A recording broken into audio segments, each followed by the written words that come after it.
What is going on, guys? Here's your boy Jay Cuts the Great here with another My Hero Academia review. Sometimes these episodes, they take you high and they take you low, and then some of them, they just top you off in the middle. I think this is one of those episodes that top you off in the middle. Episode 21, what's the big idea? So, pretty much the episode starts off with a group of people, I guess a group of people who started or, registered or anything like that, the hero organization or whatnot. And, they're doing their discussion and everything like that. Pretty much referring to the All Might and why they need someone new and things of that nature. So, then it cuts back to the exams. And it leaves like almost right off where episode 19 left off, because episode 20 was like a special edition episode. So it leaves off where episode 19 ends. Well, you know what I'm trying to say. So Gang Orca and his gang bursts in and pretty much is like, so what are you gonna do now? You have to rescue people, and as a villain you can either fight or run, protect or hide. He's pretty much giving them ultimatums pretty much. And he proceeds to be a gangster about it, be a G about it. So at first, everybody was shook, why is he here pretty much? I didn't think we were gonna have villains pop in. So everybody's like, well, we need to get these people to safety. So, alright, so they start getting people to safety and everything like that. So Gang Orca was about, attack or whatever. So Shindo runs in and was like, I'll distract them, you guys get the people to safety. So he uses his vibration cord, try to knock the henchmen off their footing. But meanwhile, while that was happening, Gang Orca literally runs up on him and does an ultrasonic attack and paralyzes him. Which I was like, damn. Cause Gang Orca didn't take any damage or anything like that. He just ran up, hit him with a sonic attack, and just kept going. And I was like, that is gotta be rough. So it cuts to the other students, and they're realizing there's a villain attack and things of that nature. So I believe Todoroki shows up after the other students was trying to help their people get away. Todoroki shows up and he tries to freeze his Gang Orca, and Gang Orca does another sonic attack to block the ice, which I'm like, dang man, this guy's just using sonic attacks, just not even vibrations, just noise, and he deflected almost everything.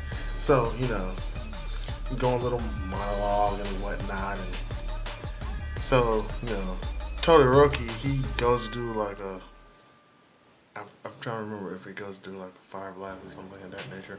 No, he goes to do another ice attack or something like that, and then he's like the wind, and then all of a sudden, Enza, I'm just calling him Enza, comes down and he's like, there's villains here, and he sees Todoroki and it's like instant glare from both of them. It's crazy. So they're clashing because for some odd reason they don't like each other. So Todoroki would do a fire blast and Enza would do a wind blast, and they would knock each other's pretty much fire and wind. They can go together, but in different currents and stuff, they can go in opposite directions. So they were pretty much just clashing against each other. So with that, they started bickering with one another and everything like that. And we find a little bit about why Enza doesn't like Todoroki, or in general, or anything like that. So come to find out, Enza was pretty much a happy-go-lucky kid. He liked everything, literally everything, except for Endeavor's stare, or his eyes, or whatever. He said that was the only thing he hated.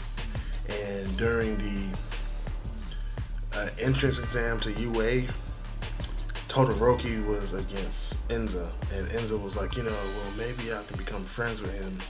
That way, I won't, dislike that look or whatever. So Enza wins the race.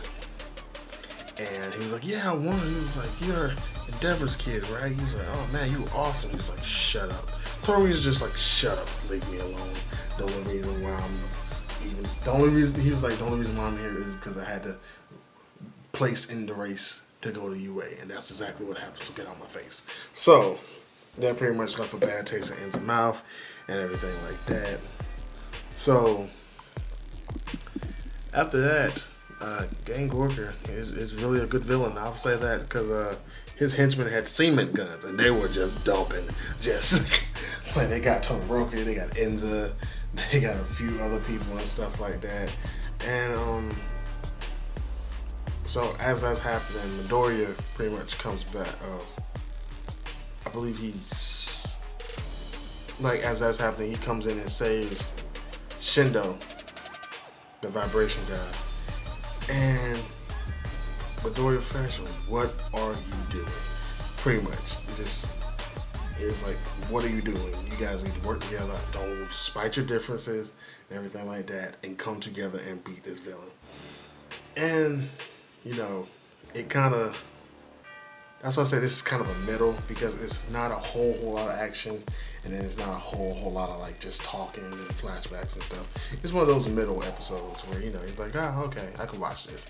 So yeah, so they're like, I'm letting my feelings best of me. Enza's like, I'm turning to the thing I hated, and so as they get pretty much before that they got caught in the cement. They got hit up by the cement and everything like that. So Enza gets hit up. I'm trying to remember how. I can't fully remember. But I know Todoroki gets hit up and he gets snatched by Gang Gorka, and he takes a full frontal assault of Gang Gorka's supersonic attack. Pretty much paralyzes him and stuff like that. And then it goes into I'm doing this and I don't need to be this way, and I'm acting this way, but I need to be acting this way. And so Todoroki, being paralyzed and whatnot, he lets off a fire blast from his left side. Correct me, I'm tired. I'm extremely tired. Had a rough day. But he lets off a fire attack from his left side, if I remember correctly. And Enza lets off a wind attack from his right.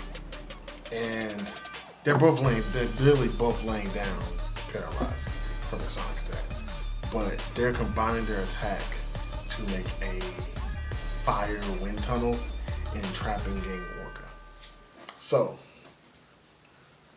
when that's happening, I think Shindo gets back up, does another sonic attack, and knock the rest of the gang members down and stuff like that. So he was like, tells Midoriya, go, and then Midoriya's like, all right, I'm going. So Midoriya goes in. During this end of fire tunnel, Gang Gorka was like, this is a good attack. Normally any other person would have gave up, surrendered, and confessed or whatever. And then you just see him in the fire tunnel with like a water bottle, just whatever, you fight somebody who doesn't. And I'm like, how are you a hero? You're like an A1 villain and you're not even trying that hard. But I think after the fire attack ended, I know this for a fact. After the fire attack ended, Midoriya came in and kicked Gang Gorka.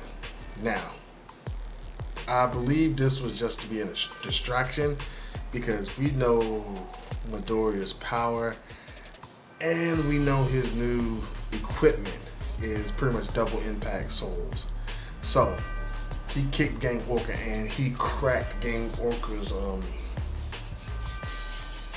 I don't know what to call it, armor. I would just call it that. I don't know. And so Gang Gorka's like right as that, and it's like time's up. They're like, time's up. The test is over. And they were like, oh man, the test is over. He was like, take all your injured, take them here, everyone else wait in this room. So like, Gang Orca's minions, they were like, we're sorry we let you down and da da da da da da da. He was like, no need, you know, you guys did your part. And he was pretty much reflecting, he was like, yeah, that fire tunnel was pretty dope. And not pretty dope, he was like, fire tunnel was really resourceful. And he was like, then Midoriya came in with that kick. He was like, if it would have been any longer, and he like kind of stops. And he was like, if it would have been like, pretty much we know what he's saying. If it would have been, if the battle would have lasted any longer, they would have won. But yeah, after that, it shows like the 100 students that passed the first test are all there, and you know they are pretty much freshened up, you know, back in their school uniforms, things of that nature. And then they was saying like they have a list of all the people who like got their provisional hero license, and like I guess they were all scanning the list, and Midoriya was like, and it cuts, goes credits. But yeah, that was the episode. Like I said, I'm sorry I'm not as enthused as I normally be. Just one of those days, you know, things happen. But side note, if you do look for me on YouTube, I have changed my name from J Cuts to AnimEscape, AnimEscape. It's weird. I'm working on a name. Any suggestions for the name? Give me a shout out. Let me know. If I like it, I will use it. Trust me. Like, who am I? Just a regular guy like you guys. But like, subscribe, leave a comment. You know what to do. If you don't know by now, what you here for? And with that being said, stay true, stay savage. Out.